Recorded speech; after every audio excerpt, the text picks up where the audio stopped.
to pesi biso mbote na kombo na Yesu Kristo, mbote pe na yo mutozolanda biso na nzela, parce que tozana biso elongo bipai nyonso ezwami biso pe tozana bandeko oyo nyonso bakozwa libaku ya kolanda biso na nzela ya singa. Bipai nyonso ezwami yo, Nkolo apambola yo, kimia na Nkolo umela kati na bomoi na yo pe na libota na yo. Alors, awa tozana programme ya enseignement pour le département ya ba mama nyonso ya Global Reformation Mission au niveau international. Et le lenge tolobaki la fois passée que le kola toza na début je prends la charge ngamokoti kolanisama isungia mulimo musantu koyeba soki tokotika akopesa biso nzela totika mukumbe pa ya mama nani. Alors, tant que nous sommes déjà démarrés, nous sommes partis, je pense qu'il y a quelques semaines passées, malgré les interruptions, mais par la grâce de Dieu, aujourd'hui nous sommes là et nous continuons dans notre programme Oyo Bisika wapi tozolobela la maman selon le cœur de Dieu. Maman kolanisama motema nanzambe a mulher segundo o coração de Deus. É uma grande palavra, essa aqui é grande tema que pode nos acordar no sono onde que nós estamos a dormir pouco, a fazer coisas que não agradam ao Senhor. Só pelo tema dá para tirar a nossa atenção, para ficarmos mais perto e entender como é que a mamã pode ser uma mamã segundo o coração de Deus. Exatamente, malam na koyoka e kokipe olamusande omoko aza na kozanga koyeba olamusande komoko azolala na koyeba ka lolenge nini esengeli na ye azala mama kolandisama motema ya Nzambe. Alors, c'est par là où nous avions dit que la femme qui craint l'Éternel est celle qui sera louée selon Proverbe chapitre 31 verset 30. Donc, ngolu eza trompeuse, pe beauté eza illusoire. Hein? Ngolu kosaka pe beauté eza illusoire. Donc c'est de la femme qui craint l'Éternel qu'on chantera la louange. Dans le Proverbe 31, 30. Donc ceci nous montre déjà que beauté kosala te que moi si azala kolanisama motema na Nzambe. Ata opete kisio sali nini okosala, ça ne va pas t'aider. Ata otondi na midele soki ya lolenge nini osunga te. Les beautés illusoires ndenge Bible lobi. Mais la partie B, c'est là où il y a la clé. C'est ce qui est important pour la femme Yakoyeba. Aqui estamos no Provérbio capítulo 31, versículo 30. E a segunda parte do versículo que é muito mais importante aqui. Sabendo que a graça, segundo essa palavra,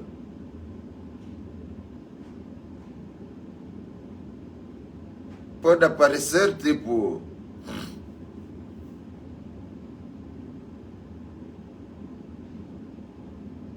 uma coisa verdadeira ou não, e também pode enganar. É isso que o termo que a Bíblia usa aqui, essa graça é enganosa. E a beleza, posso dizer que é passageiro, porque essas são coisas que não pode ajudar uma mulher de ser aquela mamã que agrada o coração de Deus. Mas o que é importante aqui é dizer que é daquela mulher que tema Deus que vão cantar hino de louvor. Quer dizer que aquela vai ser ou será uma mulher de valor. É aquela mulher que tem valores que não é física, que não é da aparência, que não é da beleza física, mas que é da beleza interior.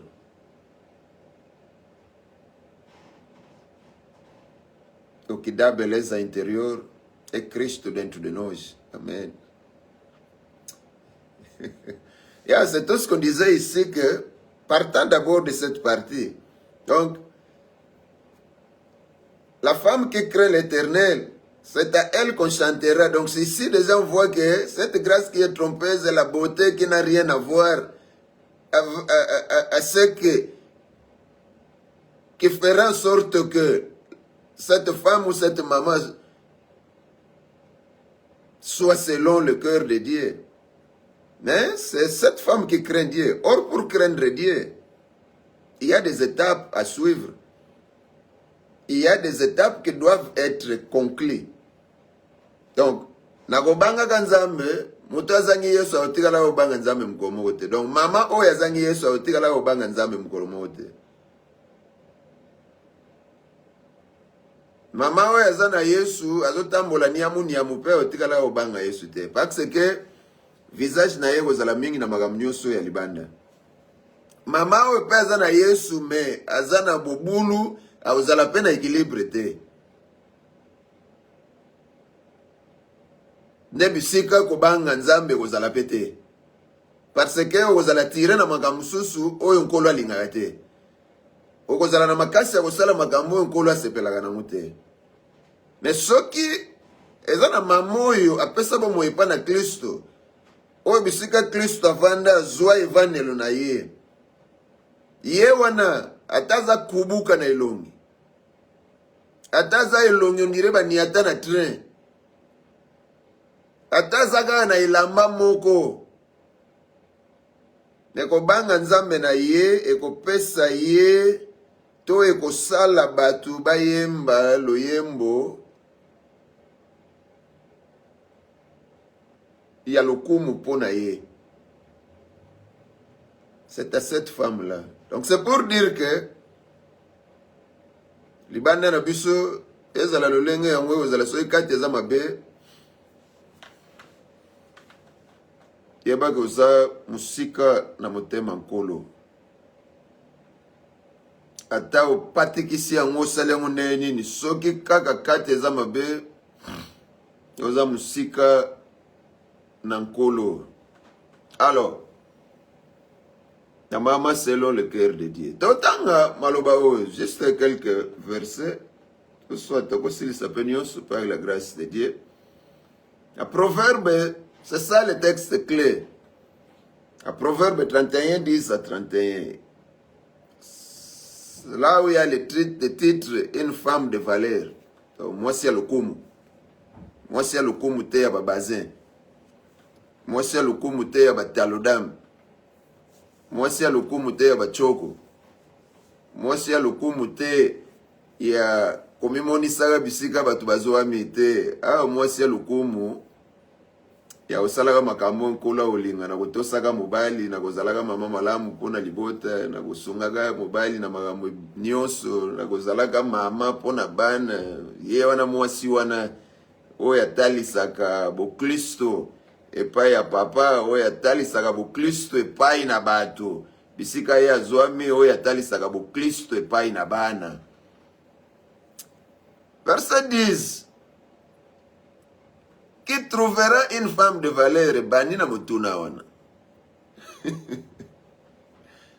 Alors bien elles vont bien que des perles. Le cœur de son mari a confiance en elle. Et c'est tout bénéfice pour lui. Elle lui fait du bien et non du mal. Moi si wana. Oya valeur. Asala ya bolam pona mobile. Asala ya mabete. Et puis asala ya mo tous les jours. Ya vie na ye. So awa. Par circonstance etali makambo Bible zoloba ete. Ezala na abondance. Mwasi wana sala ya malamu. Ezala na mpiaka. Mwasi wana sala ya malamu pona mobile.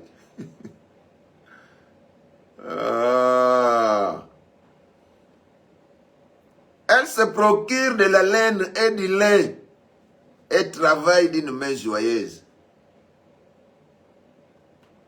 Msala mwasi wana malamu. Aluka. Netu soso azo luka na sama bele. Kaka puazua. Bana balia. Mwasi wana malamu wana. Pareil à un navire marchand. Elle rapporte ses provisions de loin. Tala côté bakena ngo. Donc akenda ko luka net kaka masuwa oyo ya commerce. Donc net masuwa yo États-Unis na biloko sezo kena ngo kisasa. Po bato bazana kisasa to na boma to na mwanda na matadi babika na makambo wana. Donc mama wana pe ba valeur azala bongo pona libota na ye. Oli kama po awe zala mingi ya yo ya biso. Uswati ya yo yanga ya biso donc ya ye komi ya bango na famille. Donc on a mbali za te longo la contrôle. Ya zalo ba mwasi oyo aza comparable na navire marchand. Elle rapporte ses provisions de loin. Tanga sa makamo n'est pas zo sunga mobile, n'est pas zo sunga libota. Ya yo li sunge kenda kote nini? Ya yo li sunge sala nini? Ya yo li sunge mema nini na ndako? Sasa nena otoloba soki ya yo ya nga me ya nga ya biso. Donc cela veut dire que batu wana soka ke donke na porte-monnaie to na poche mobile mbongo za kunai. Oya ye clé wane sila nanu. Etangu pe wane usila abanisu ko chauffeur. Kia mpiaga mwaite. Asozana mpiaga yozo bomba mbongo na ndako. Kasibino tuba zo participer na mpiaga wana. Parce que yozo linga usalela ya yote po. Sikoyo tata pesa na mpiaga azo kosa te mpiaga penze zali. Asiko soki yozo na ngobo iko sunga. Kasibino nyoso ba okay na mpiaga na bo kufanza lelongo. Maele mabesu ngate. Et la cause ya koboma mabale belé. Et c'est par là où otika na paraphraser. Dolonge na zoki no tanga boy. Ya ngozo mona bate belé soi-disant babalani. Bazo bika ndaku moko. So nga benga bango bakabwani mibale bazobika ndaku moko. Parce que boko zala moko te na point oyo bozala mibale na point na mususu. Boko tambole longo te na nzela oyo pona nzela wana mususu mutunyosa kenda na ndenge na ye. Te, wane za libala te. Donc wane za bakabwani mibale po bozana bino okabwana me bozobike longo, bozobota pe bana. Otaba dega. Otaba dega, bozo ebele. Tout ça parce que vous n'avez pas cette valeur-là que vous devrez avoir. Or, si vous n'avez pas cette valeur-là, cela veut dire que vous n'avez pas Christ. C'est là où il y a le problème. C'est là où ils ont ma fable était. Ça, c'est la parole de vie. On ne blague pas avec des choses sérieuses. Não brincamos com as coisas sérias. Andar junto é ficar junto com todas as coisas. Se o homem tem, está tudo bem. Se a mulher tem, também. É junto aí. Essa que nós chamamos casar. São um em todas as coisas. Não um nesse caminho e aqui estamos divididos. Não. Aquilo não é casamento, não é casar. O casar deve viver junto com todas as coisas. Como eu com a minha esposa. Deve estar unido em todas as coisas. Não é porque aqui é assim, quando chega nesse lado aqui, por que não? Se era um cuio que era vantagem, machacar. Se era um cuio que era desvantagem, manganji. Se era um cuio que era desvantagem, machacar. Se era um cuio que era vantagem, manganji. Ça, c'est pas un mariage. C'est pas un mariage. Elle pense à un champ et elle achète. Voilà cette femme de valeur. Avec le fruit de son travail, elle plante une vie. Voilà cette femme de valeur. Avec la force en guise de ceinture, elle a fermé ses bras. Voilà cette femme de valeur. Nini ngokaka. Okom sangamo wumbo atane na komi kubuka. Kaso komi kubuka, posa kubuka depuis na kati, okoma kubuka bien soso. Dans ce que vous n'avez pas de valeur, vous n'avez pas Christ, okoma vrai kubuka soso. Bon wana. Surtout yozo landa biso kuna. Oyebi magamu yo sali. Tozana bango nyos. Tozana na Global Reformation Mission tete okena ngomu piku.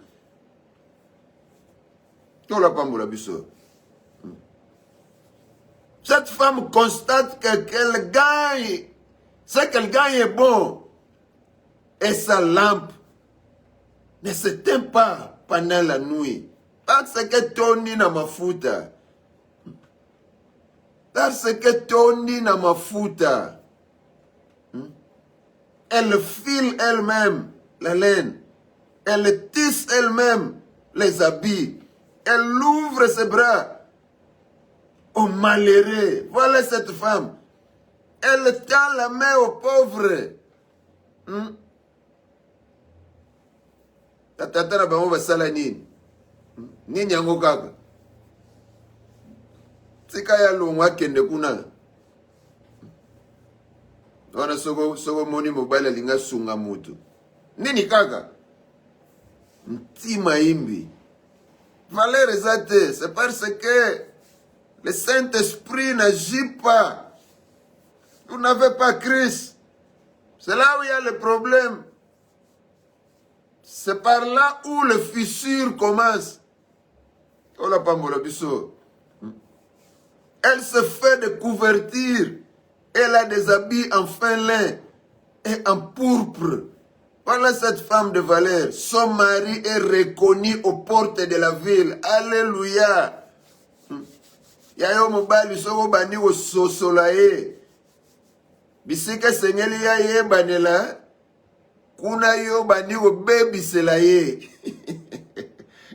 Siko tama ga mesale maga. Yo mo baby si, yo mo bomi.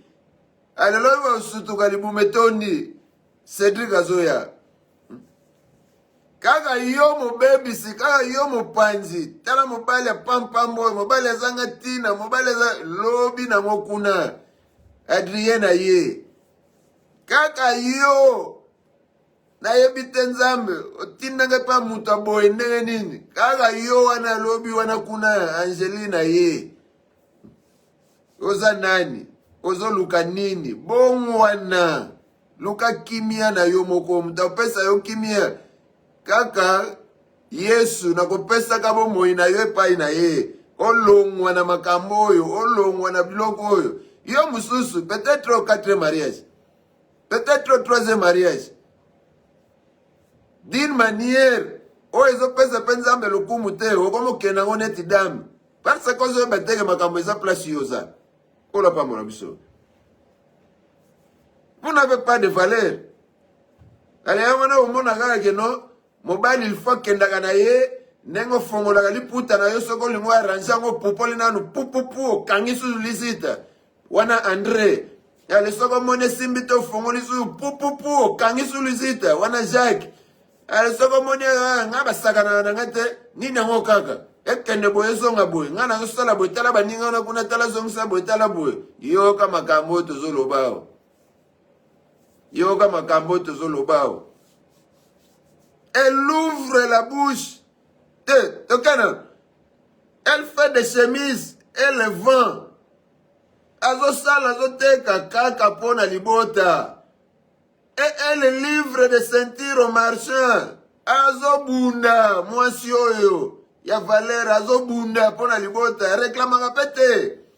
Yo pourquoi parce que ngana usale belé. Tala ki yeyi la bakala muzave nzambe mu vraiment muzave olingo yeba nini yeba ko sala bola moyo yeba ko yamba Kristo na bomo na yo kota na makambo yo okoma mwasi ya lokumu okoma mwasi ko landisama motema na nzambe hein. Elle ouvre la bouche avec sagesse azala kana bwani ya sopa kama loba ndirezo bima na pompite bah bololo na yo tuf na yo tala yo kuna tala zongi sabo kende boy oh ne yo ka personi ke lobi tangu libume vimbi Adrien Azoya ka o mutu finga ke osilisa ilo poso ba lobi Valère mobali wana peu importe o ya zali eye bana ko banda kuna na entrée ya ville bino bozangisa ba valeur na mibali parce que bino moko bokoka kopesa bango valeur te parce que yo moko poza na valeur te donc comme ça mibali ba papier partout bakenda tala ne basekaka ye kotaleka abia o kuto tala maka mwasi na lobaka tala donc ozoye bateke na yo moko pe mwasi lokumu esila bozawana bozoyo kanga soko za wapi surtout bino basi ya poto soi-disant.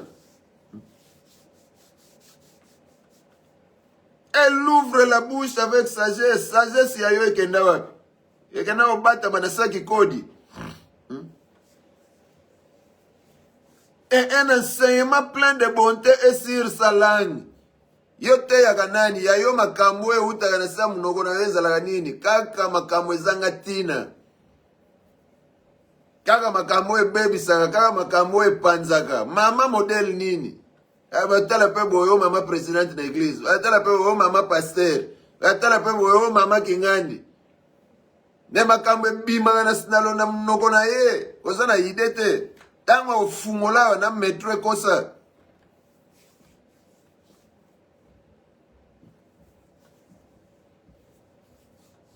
Elle veille à la bonne marche de sa maison. C'est ça la maman de Valère.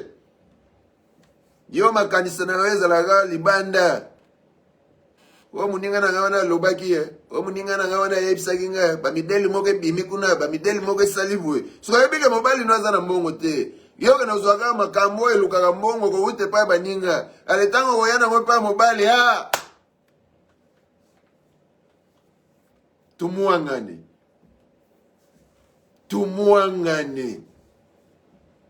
Esimba te. Pona nikanga yo bongo. Tala muninga nanga kuna. Tala yo zongisa boy. Tala yo sala boy. Yoza muninga. To yoza baninga. Salama gamuna yo epai na yo.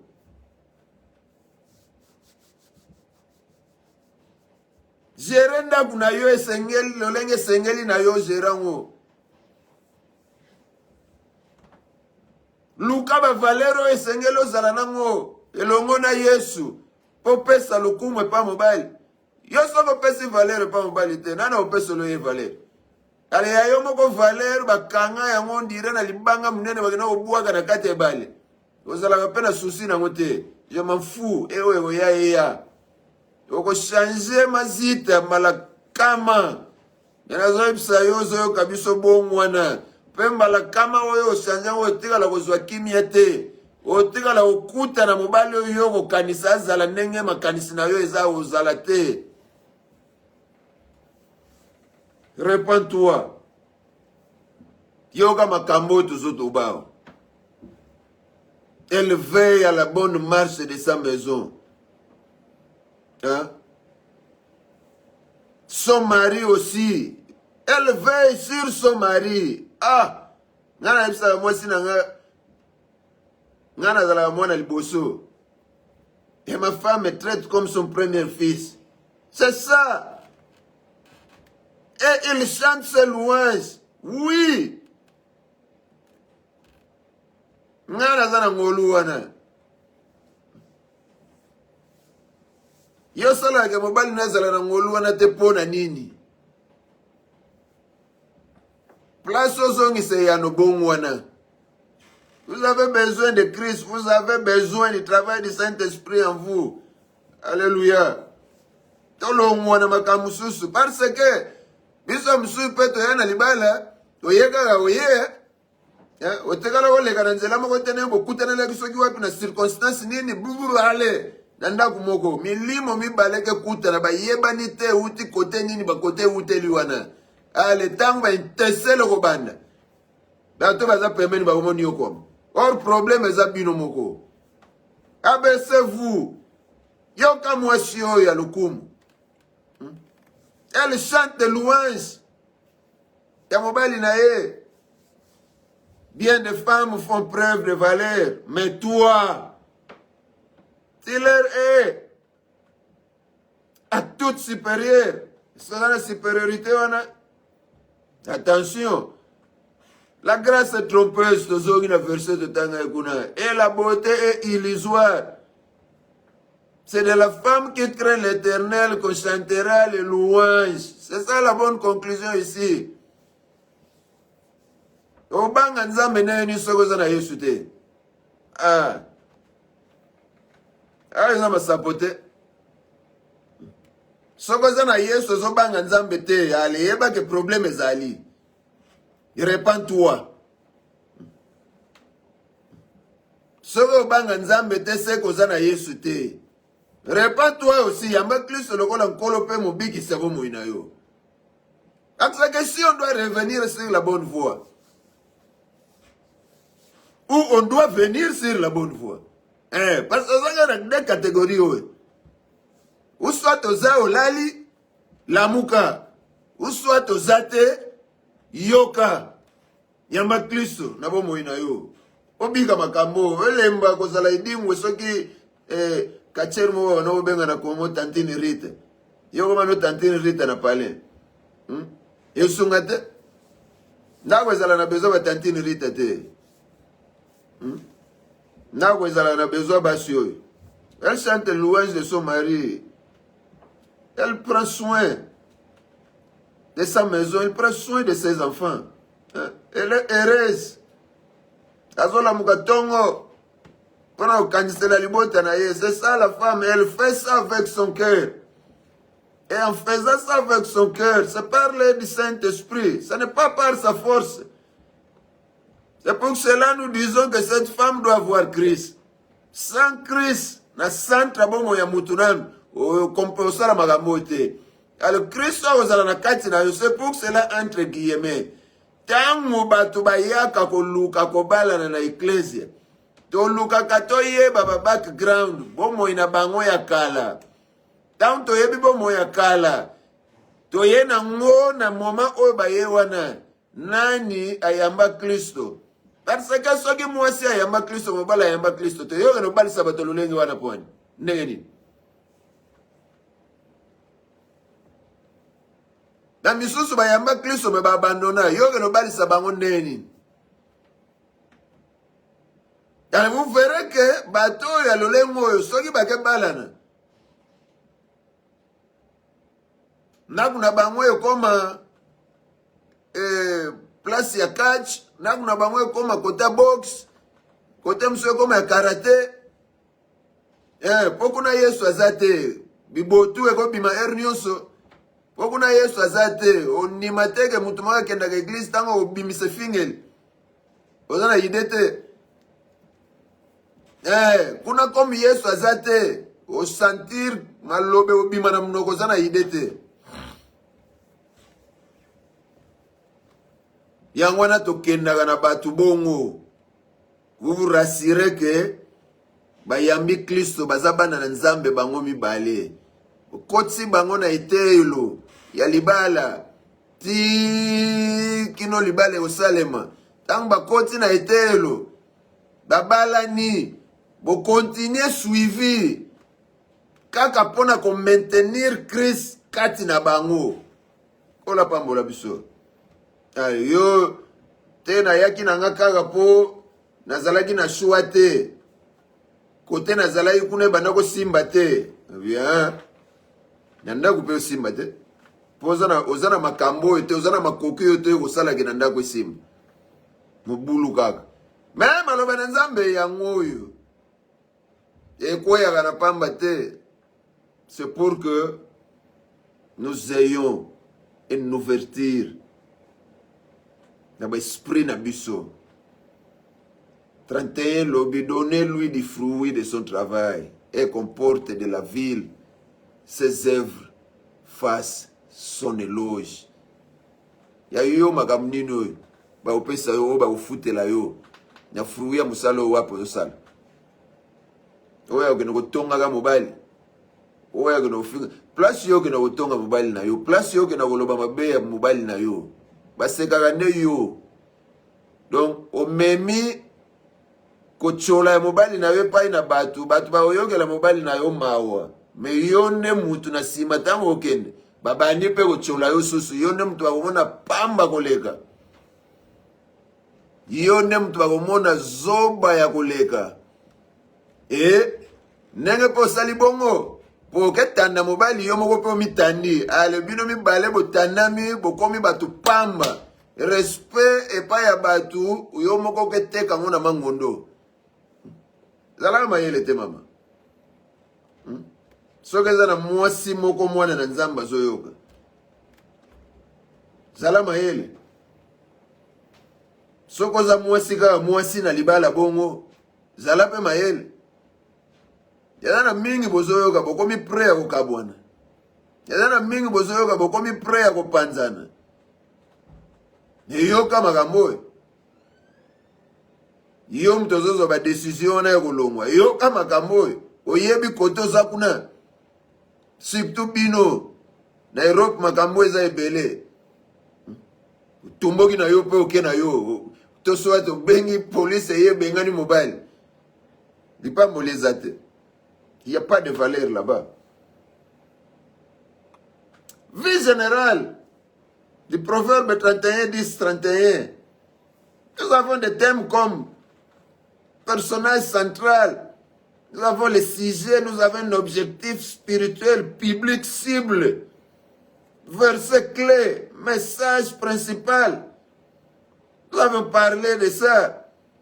Et dans le personnage central, nous avons la femme vertueuse, appelée Eshehaïl en hébreu. C'est ça cette femme vertueuse. Eshehaïl. Femme forte. Il y a une force à la gawak. Na ko finga na ko chola na ko soso la mobile. Tango fongola prrr.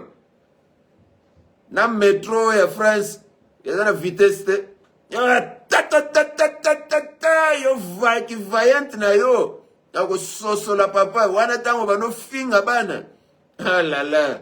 Vous avez une idée te? Vous avez une idée te? Vous avez une idée te? Ah ouais, cette femme est cette Haïl. Qui est la femme forte, vaillante, noble. Nous avons comme sujet ici l'identité, responsabilité, caractère, influence et spiritualité de la femme selon Dieu. Oui, ici nous parlons d'une femme selon Dieu.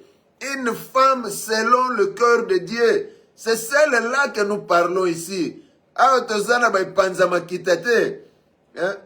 Awa tozana ba pulu te na munogo. Des objectifs spirituels à suivre pour cette femme de valeur. C'est de montrer que la valeur d'une femme vient de son cœur. Non de son apparence. Apparence te. Que kenaki boezonga ki boesala ki boyono zuba taloda mo nganza mili kolo on dirait mutalinga grimper mir. Ko. Ya ouvert. Ya ouvert. Ya ouvert. Ici, la valeur qui doit être montrée, c'est cette valeur-là où ce sont ces valeurs qui viennent du cœur. Or, pour que les valeurs viennent du cœur, Jésus doit y habiter à ce cœur. Pour ça que Yesu azate kati na mutema wana, nyonso yo olakise uta na apparence. Oko luke kende boye zonga boye sala boye. Pamba mu pamba. Na mabele ko zonga bisike utaki esala pe loko te. Alors keba ne to lo bakuna yo wana ozala monika nengo bongsaka liputa papa upupoli okangi wana Jacques. Papa upupoli Jacques akei tango kangi lisusu wana André. Upupoli papa tango kangi lisusu attention. Kufa ezali. Oko rendre compte makambo nyonso oyo. Yesu Christ azozonga. Ozo gérer libala na yo nini. Faut faire beaucoup d'attention. Et la maman appelée, les mamans sont appelées à impacter leur foyer, l'église et la société. Nous avons un verset clair, dans verset 30, la femme qui craint l'Éternel est celle qui sera louée. Combien de fois déjà vous avez loué? Combien de fois? Combien de fois, bien exemple? Depuis au salam mariage, est-ce que vous êtes na morceau ya couple ba osenga bino bozala ba parrain? Combien? Pourquoi? Parce que gaga mama tala soka tele misu manzaka tondi simbiloko na batiaka na misu azotala mimiso yosala neti azolala wana suke kebo ezongi boye mati esali boye kiti wana kuna nde ye na munoko kaka makambo ezanga tina. Quelle est cette maman? Et le message principal ici, c'est une mère selon Dieu. Une mère selon Dieu, pardon. C'est une mère qui est une bâtisseuse de destinée, une bénédiction pour sa famille et une lumière pour sa génération. Alléluia. Quels sont les piliers révélés dans ce passage? Il y a des piliers très importants que nous devrons garder dans ce passage. Nama Global Reformation Mission, comment makambo? Osungayo. Pe osunga bandeko baza pene. On ne blague pas avec la vie. C'est pour cela la parole de Dieu arrive. Bakenda na vie, le lenge yozo kanisela te, le lenge yozo monela te. Bon mo inkolo mutapesa ngo. Ye mutazo sala ko zala bisika yo zwami. E luka pe ye bako sala makambo ya bisika yo zwami ko landisama. Dolenge nkolo alingi. E yo pe mususu. O uto bungi sango kalate. Yo pe mususu bungi sa yango sko bana komituna. O bungi sa yango pona nini. E longwa pona nini. Les mamans impatientes. Pourquoi? Parce qu'il n'y a pas de valeur. Les mamans calculatrices. Pourquoi? Parce qu'il n'y a pas de valeur. Yozo kanisa nini. Na nenge na zaboy. Soki na keboy. Yo kanisinga na kotula. Yo kanisinga na ozongi saboy. Oko zalape bongo komona kotuli. E oye kola bien na kati ya kotula. Kola pambola biso. Les piliers révélés ici, nous vous disons ces choses afin que bon lamuka. Bon longwa kati na illusion kati na makambo ezanga tina. Jésus revient bientôt. Ayo kuta yote osala ka mobulu na kati ya libala. Okuta yoto que nous sala kamibali on dirait zo beta j'ai des chèques ou bien zo beta dame. Nous koleza olia mayomoko. Donc on la met sous moine. Identité. C'est ça le pilier du passage, c'est l'identité, c'est la gestion, c'est l'influence. Parlant de l'identité, elle connaît sa valeur en Dieu. Alléluia. Ici, on parle de la valeur en Dieu. On ne parle pas de la valeur de la beauté. On ne parle pas de la valeur de l'apparence. Ici, on parle de la valeur de cette femme en Dieu. C'est ça l'identité. Donc, c'est pour cela que nous avions dit que cette femme doit être une femme rachetée d'abord. Pokoma mwasi kolandisa motema ya Nzambe zouta na makanisite to na lolenge te. L'identité doit d'abord changer. Olongwe na identité ba mobondo. Olongwe na identité ba mokase. Ke wana soka niatia ngwa nzangami yoka bisika ya zokende. Ba mama mususu bana benga bango ba merenge. Ba yebana ba modelo na sans valeur. Qui merenge suka wapi? Ba kufa na kati ya lisumu. Vous devrez prêter attention. Chers enfants de Dieu, chères femmes de Global Reformation Mission, chères femmes ya bisika nyonso zolanda biso. Dieu peut réparer. Oye kufa ki nkola ko réparango. Mais d'abord, ta relation doit être réparée avec lui. Ozonga na identité. Ozonga na boyoka ni na ye na nzela Kristo. C'est pour cela la grâce est encore là. Tango réparé na Nzambe, Nzambe. Mulimo musantu na yego ya kote vande zuye sika zuya memio kati na Yesu vandi. Banda ko sala makamboyo. Tozolo ba awa ko uta na Biblia. Ndeo ko koma mwasi oyo. Akoyeba ko gere libala, akoyeba ko gere ndaku na yako, yeba ko gere bana na ye. Pe akosunga bato baza pene na ye, bayeba pe ko gere bongo. Parce qu'on donne que ce qu'on a. Soyo so baza na buzengi na mutu opesa nini? Opesa ka buzengi yoza na mutu. Or muta olinga na ye buzobe wote pa na yote.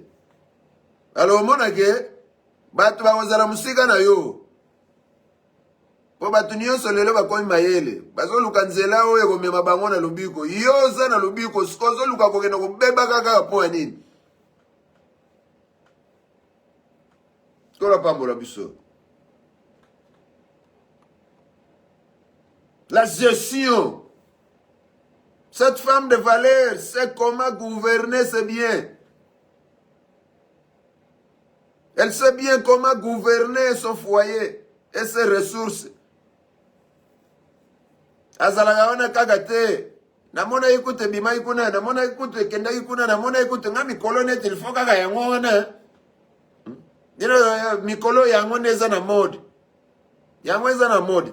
Siko bazoela yo mode ya kukende lola ulingi yango te. Ulingi ka mode ya kolata. Nzoto yango yo kene mabele. Mode osila. Uswati yo tika ngo uswati yango yo tika yo. Yola pabola biso. Tazala maheli. Mama ya Global Reformation Mission. Mama ya Global Reformation Mission esengela zala influenceuse. Na ko impactaka libota na ye moko nanu. Ndenge nga na tanga ka bolamu ya mama na biso. Tilelo. Natikala koyoka place ya répondre papa te na modèle moko boye. Natikala mona place a tombola mongongo te. Liboso papa. Natikala mona place abandi ko gangela mona na libanda te. Elle était une mère. Elle impactait sa famille. Ce qui impacte oya banda ko impacter biso yango ezotinda ngana loba. Que son âme repose en paix. Impact oyo bandako impacte famille yango ezotinda nga na loba. Elle était une mère protectrice. Elle impactait la communauté. Cette maman-là. Et pour arriver à point de faire cela, place aux agoloba, kaswana maman na binonga na maman na binote, ni nyamoka. Te, aweza makambo ya kozala na Yesu kati na yo. Impact onego ute pa na Yesu. Alléluia. Wana ndenge na bino ebite, nenga mutawe zate, nenga Yesu. Kola pa bola biso. Abi, pasteur aloba bami.